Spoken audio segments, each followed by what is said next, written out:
Mee viidiyoo kana wajjumaa yaa dhaggeeffanna.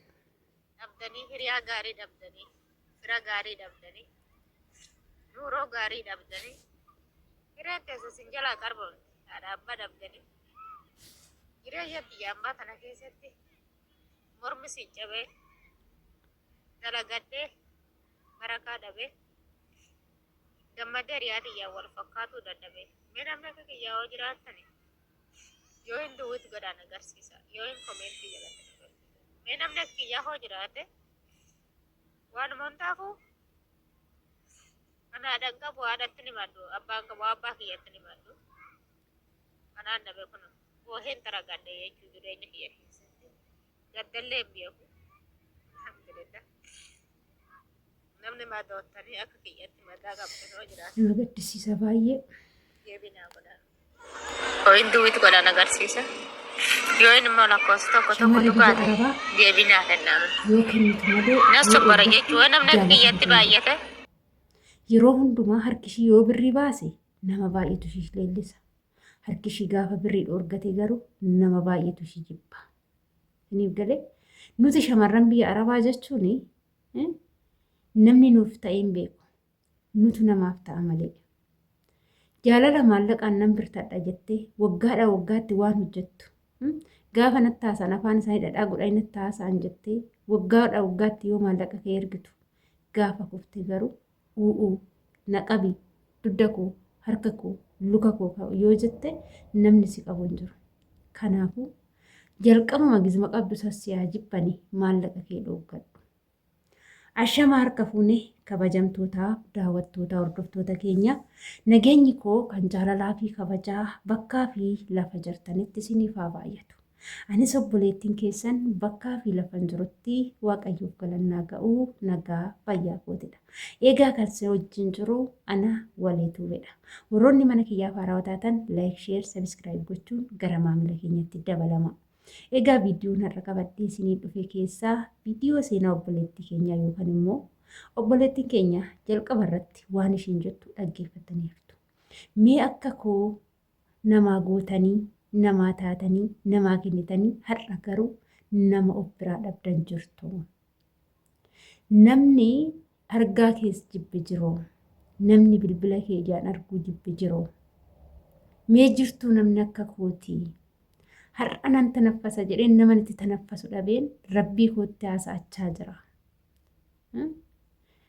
Nama biraa dhabee nama aizosh naan jedhu biraan dhabee kennee raawwadheen amma garuu kennuu dadhabnaana jibbame jetti obboleettiin keenya kun.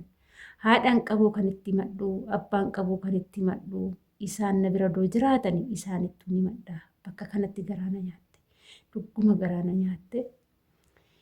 Inna obboleewwan kiyyaa shamarran biyya Arabaa yoo jedhamnu nuti shaamadha. Shaamaan ofii isheetii ni batti ni gubatti. Mitiire garuu nama biraa ifteet ifaatti mul'isti. Hundaaf ni ifti. Ofii isheetii garuu baqxee gubattee dhumti. Haga gubattee dhumtutti garuu ifaa namaa ifaa yoo dhumatee shaamaan yoo gubattee dhumte ifaan sun ni dhahama jechuudha. Niif galee miti. Inni harkatti argaa jirtan kun eerfooniidha. Eerfooniin kun amma chaarjerii fixee tanan as keessa godhe. Chaarjersuuf jechuudha. Gizee chaarjerii qabu san gurra kootti sakkaadheen itti fayyadama. Niif galee ittiin fayyadamaa ture. Amma garuu chaarjerii fixannaan as keessa godhee lafa godhe. Galeemti as keessa godhee lafa godhe. Jalqaba hoo lafan godhutti ni dhaggeeffadha waan ta'eef gurra kiyyarraan godhadhe. Maarree shamara biyya Arabaa jechuun akkasi. Gaafa maallaqa kennitu, gaafa siin ergaaf jettu, gaafa mooyyuu kennitu yeroo hundumaa kan sii dawwalu nama hundaa. Kan bilbila kee barbaadu nama hunda. Anis birriin gaafadha jedhaa bilbila kee barbaada. Anis maallaqa ganaa naa ergitu jedhaa bilbila kee barbaada. Atis garaan jabaattu waan ta'eef bakka baatii kana ebiluudha kan ergee baatii dhuftu garuu siifan ergaa jettaan. Subaare subaa miti. Innaa gaafuma akkuma chaarjeriin kun eerfooniin kun chaarjerii fixatee lafa godhe gaafa humna kee dadhabde gaafa humni si dadhabe gaafa keessi kee dhumate gaafa hojii dadhabde nan galaa jettaan. Gaafa sanirraan kan lubbuutoo sin jedhu kan habiibtii sin jedhu kan maaree sin jedhu kan wuddee sin jedhu hunduu bulookkii si godha. Bulookkii si godha. Sinitti himaan. Maarree akka kanan taane foo maal gochuu qabdu? Akka kun isinirra hin geenye foo maal gochuu qabdu? Jalqabuma gaafa biyyaa baatan tokko jettanii shintibeetii arabaa gaafa dhiquuf arabdittii sin duuba deemtee hojii isinitti agarsiiftu gizee san nuuf hin galu. Anaan jammare gizee san nuuf hin galu ture. Garuu erga isinii galee waggaa tokko maallaqa waggaa tokkoo balleessitan illee homaa miti. Waggaa lama gaafa qaxxaltan garaa jabaachuun dirqama isin barbaachisa. Maal ta'uuf? Nama ta'uuf. Maal ta'uuf? Eenyummaa kee baruuf. Iddoo cirjedhetti kutaa kee gaafa galte yeroo hundumaa mataa kee gaafachuun dirqama si barbaachisa. Ani eenyu? Eenyufan addunyaa kanarra jiraadha? Maalifan gola madaamii hojjechaara? Akaakayyuu kiyya gargaaruufi haadhaaf abbaa koo gargaaruufi obboleessa koo gargaaruufi immoo eechuma koo gargaaruufi adaadaa koo gargaaruufi fira koo haga mana torbaa gargaaruufan biyya arabaa hojjechaa jira jettee sammuu kee gaafii gaafachuudha. Sammuun kee deebii akkamii deebisa? Lakki.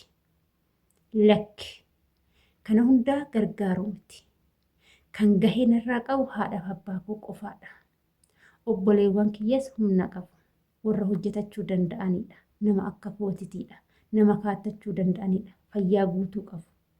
Garuu dirqama harmeen koo waan na deesseef abbaan koos waan na guddiseef harmee koof abbaa kootii xiqqooshii gargaaruun qaba. Gizee isaan rakkanne naan jedhan xiqqooshii erguuf hin qaba. Kanarraa kan hafe mataa koo qofaaf hojjechuun qaba.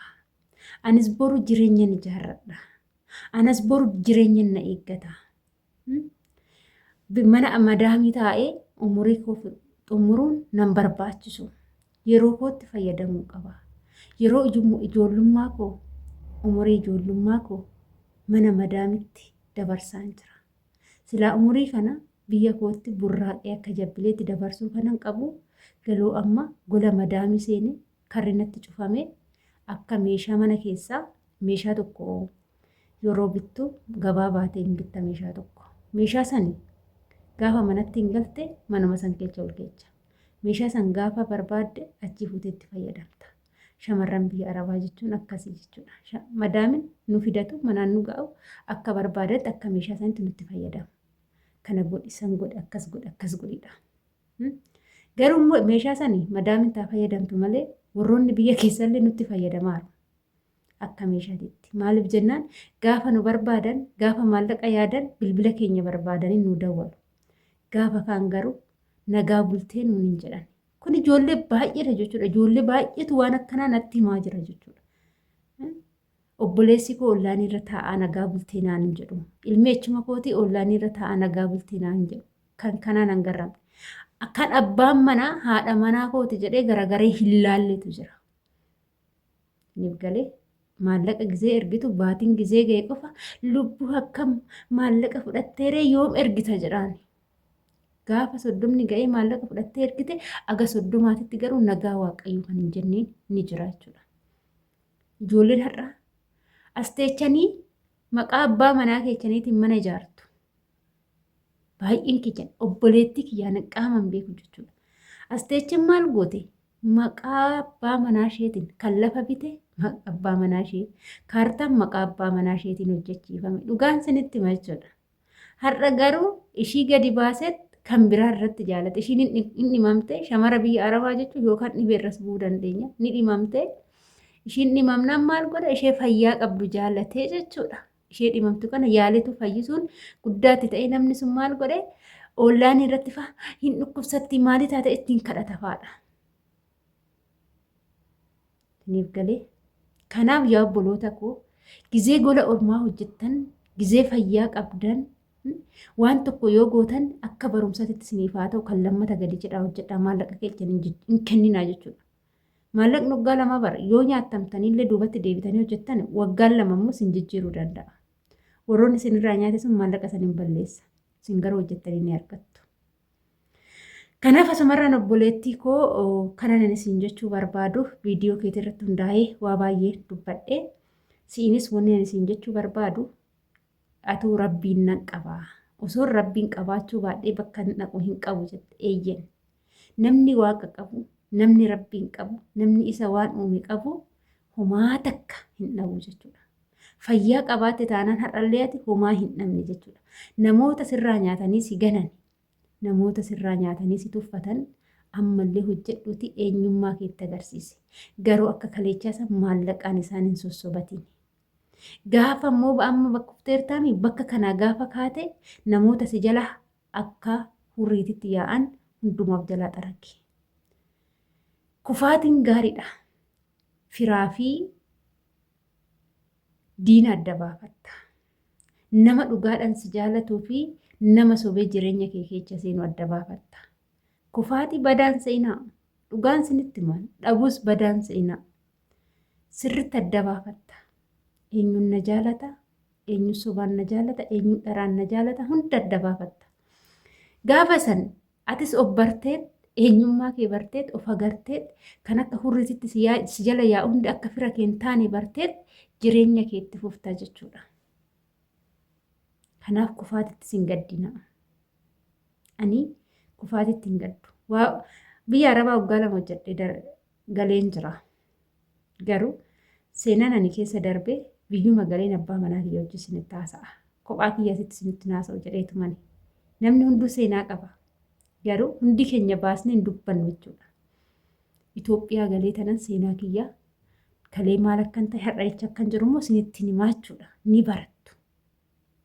Isiniif galeemti. Kanaaf kufaatiin humna sii ta'a, beekumsa sii ta'a, deebitee ofirra darbitee nama biraatiif utaataa jechuudhaati. Akkas. Kanaaf obboleettii koo abshirii jabaadhu ammas jajjabeedha hojjedhu ni jijjiiramta sin jechuun asumarraan obboleettii kee waleetuu birraa kan sii darbe yoo ta'u viidiyoo kana sheer godhaatii yoo danda'ame biraan naa ga'a. Abdii hin kutatinii ilmi namaa haga lafa kanarra jiru abdii hin kutatu ati jabduudha ati dubartii jabduudha waan taateef yoomillee abdii hin kutatinii jabaadhu hojjedhu bakka yaadde galma yaadde hundumaa ni geessa sin jedha. Hanga viidiyoo biraatiin walitti deebinutti turtii gaarii isiniif haa ta'u. Viidiyoo kana laayik sheer gochuudhaan nu jajjabeessaa.